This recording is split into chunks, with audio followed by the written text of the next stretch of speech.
Hello everybody, Glitch Reaper here. As I said, I'm now moving past Origins and on to the rest of them. Again, this is going to be like about 5 story missions under each. So we go to different parts of the story. We can also go to their missions. Now, we have Battle for Zendikar here. And so let's start up with a little intro before we even get into it. Hordes of relentless Eldrazi ravage the plain of Zendikar. Though the Zendikari are strong and resourceful, they are losing the battle for their home. Join them in the planeswalkers who have come to battle the Eldrazi threat. Time is running out. The moment for action is now. Now, thing is, for Battle for Zendikar, is it's basically a cosmic horror style invasion. So, yeah, the Eldrazi just basically come out of nowhere to attack everyone and everything and consume life and mana as well. So they're basically there to scour entire planes of existence. And here's one of the big run-ins with them. Before, Nissa had her vision, and now they're fighting the actual thing, rather than what's basically, well, again, a vision. Kind of a hallucination, but not exactly. So now we're getting into the real fight. And in this case, it doesn't have as many story previews before it whenever you're on the icon, but some of them do, some don't. So let's go here. You are Gideon Jura, a valiant knight and planeswalker. You have protected people on many planes, and now it's the people of Zendikar who need you most. You arrive to find Eldrazi ravaging the land. The stronghold of Seagate has been overrun. You rush to free those trapped inside. So basically, Gideon Jura has just jumped in and he sees this massive melee. Or actually this, not just melee, but just huge battle in general, this cataclysm just starting up as soon as he planeswalks in, so he's like, okay, well, time to defend people. So he just jumps in because he's that heroic kind of guy. Whether it be regular folks or planeswalkers, he don't care.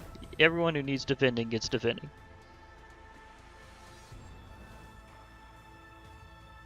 Okay. A decent opening hand. Always nice to have something with flying pretty early on these things. Opponent goes first though. Just says Eldrazi, so nothing specific, just Eldrazi. But sometimes that happens. Uh-oh. Salvage drone, devoid, ingest. When salvage drone dies, you may draw a card. If you do, discard a card. Ingest is whenever this creature deals combat damage to a player, that player exiles the top card of his or her library. And devoid means it has no color regardless of what colors you need to summon it. This is kind of a bit of an issue because that means they're probably going to get the first hit this time, because I don't have anything that I can put out immediately. So, and both our decks are super low in cards, so this could get wicked really fast because of that ability. And yes, you can have cards with that ability in Magic Duels. This one even, it comes from the set here, Battle for Zendikar. So if you're going for packs for Battle for Zendikar, that's where you'll find Eldrazi cards like these. What did I lose here? Stasis Snare. Not the worst thing to lose. That can come in handy later, but I need a creature first. Tandem Tactics, up to 2 target creatures each get +1/+2 until end of turn, and you gain 2 life. That could come in handy. Thing is from the set.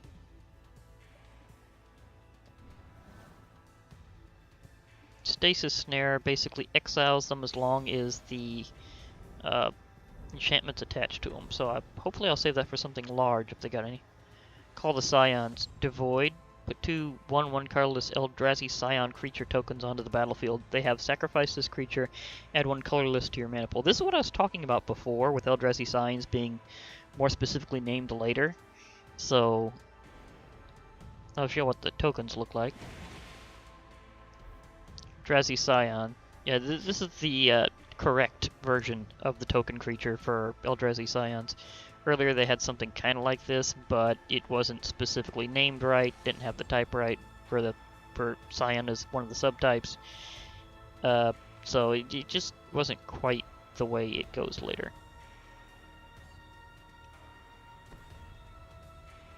Shadow Glider. Yeah, that'll work. Take all my current mana because I only had 3 planes. But it gives me a couple things to block with rather than just one.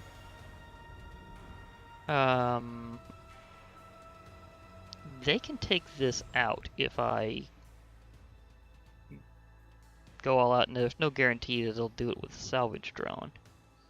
But if the computer really likes saving up these Eldrazi Scions, it might be something I might be able to do. But I'll skip for now and wait until I can power up later. Because using this a bit later while I'm going all out probably a better idea. And the computer figured out it couldn't get past my creatures entirely well either. Although it's doing another Call the Scion, so they're getting a decent army here.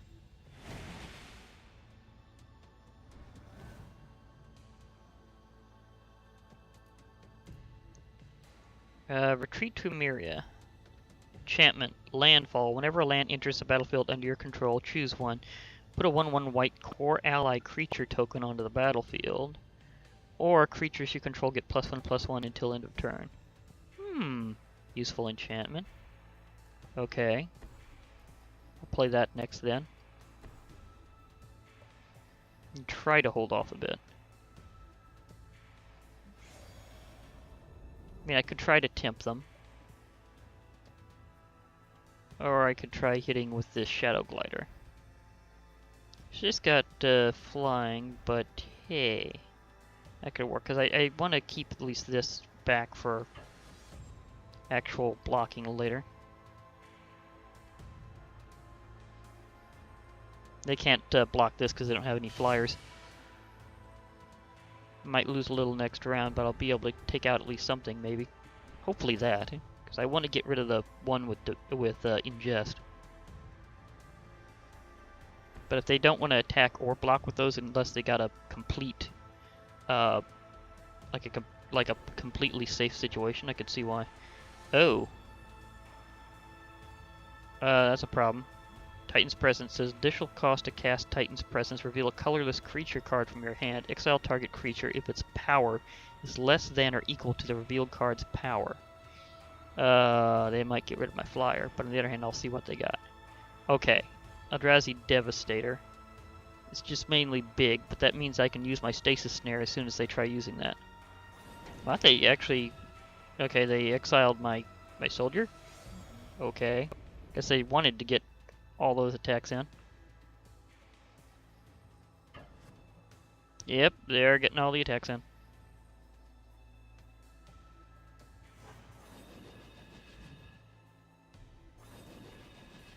Yeah, we'll see if I have to redo things, but maybe, maybe not. These story missions usually aren't as bad though, so we'll see. Especially when this is more of an intro to this particular set. I could do that twice. Okay, especially when that is actually kind of the better choice. Now I get either soldier or +1/+1, or core ally actually. So I think because I need a little bit more reinforcements before I attack, I'm going to take 2 allies.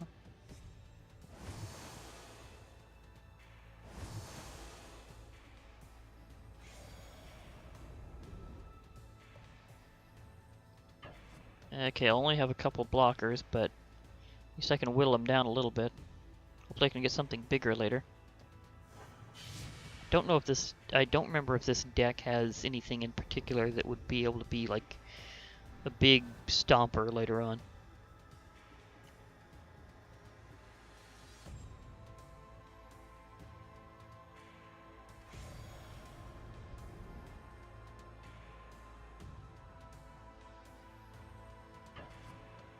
Okay, I can get rid of that finally. Yeah, I'm willing to trade off a couple here. I'm gonna take a little bit more damage overall for now. But at least I can get rid of a few things.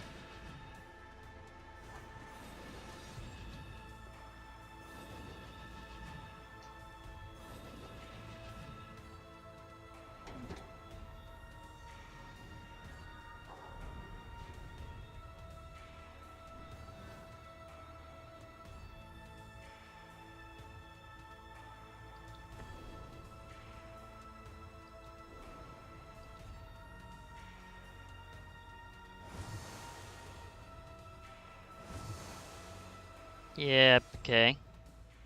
Starting to lower them down. This I might want to use for a special moment.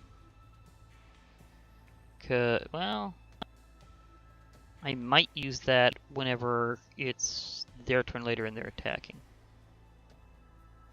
Because using that as a surprise would be nice, because it's an instant so I can use it on their turn. So I can use tandem tactics to kind of surprise attack them.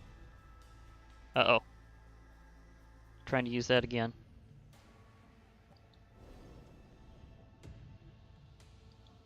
And they're finishing off that one, so I may have to just reset things and try again. But again, we'll see.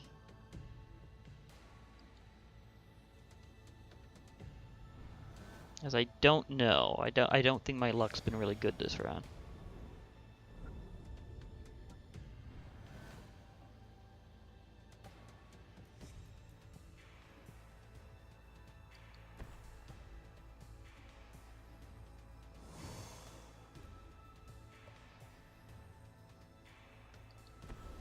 Yeah, I'll take some more allies.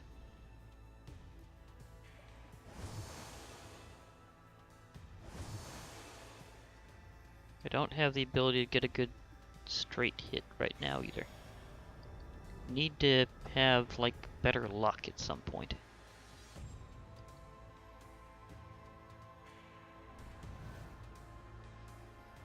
So what do we have over here? Oh, that would have been nice. Ah. You fell for my big trap. Because this enchantment isn't just one. It's a normal enchantment. It has flash. So that means I can use it as if it were an instant. So, you're gone. And they used up a lot of their, and I mean like a lot of their scions that way. So, although I don't entirely have a clear shot... Wait a moment. Up to 2, okay.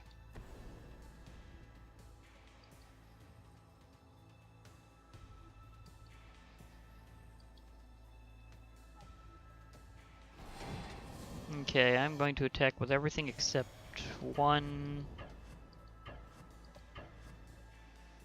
core ally so that I have something to block with later alongside that. So this will even things out a bit.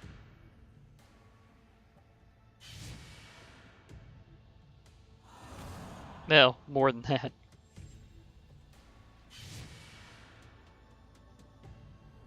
Okay, that was a decent turnaround. So maybe I might be able to pull this back. Kind of depends on a few other things I can draw. But they quickly realized that wasn't a good idea. Oh, just scour from existence, just exile target permanent. They're just gonna nuke something. Okay, I'll need another one of those cards to get past this, or it's basically out. Because that has trample on it. I can't get around that well enough right now.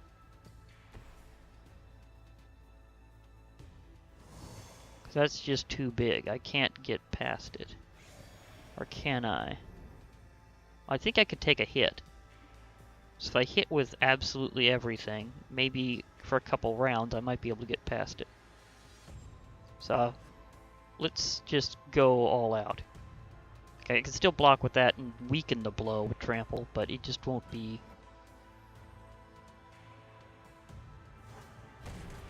Okay, it just won't be like a complete it won't be a complete damage negation, so this might come down to just going all out a couple times in a row. Because I just have so many more soldiers. Okay, that should really spun things around. And I don't think they have anything that flatlines everything.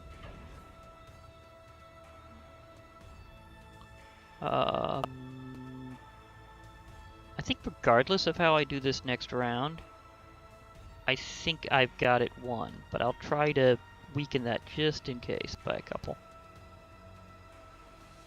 So my Glory Seeker's going down, but and I'm taking a hit from the Eldrazi Devastator, but I just have too many soldiers for them to stop this next time, especially when this effect happens.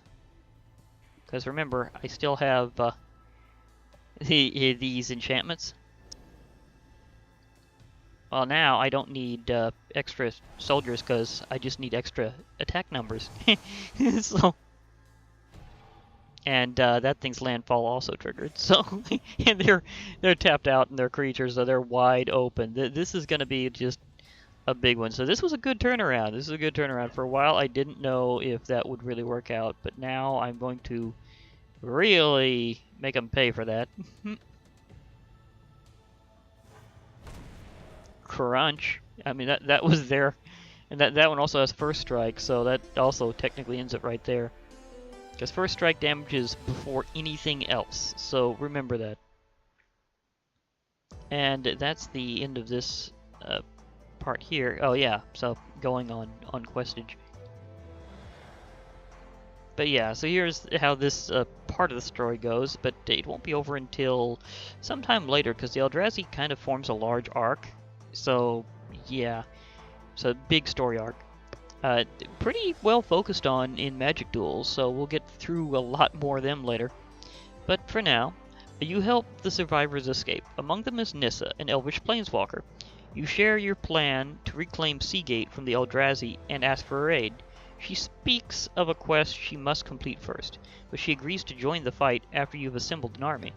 So basically, he planeswalked in. Nissa was already there, because she was already trying to protect her home plane of Zendikar, and because he helped save her and some of her allies from the invading Eldrazi, she decided to join him on his quest. So we're kind of seeing the very beginning of something very special in Magic the Gathering history here. As for what that is later, it'll actually be fulfilled during the time of this overall story arc. So that's something to look forward to in Magic Duels, is watching the development of this awesome fighting force of lots of planeswalkers banding together. So yeah, awesome moment coming. Booyah. But for now, this is Glitch Reaper. I'll be logging off. Hope to hear from y'all later, and bye for now, everybody.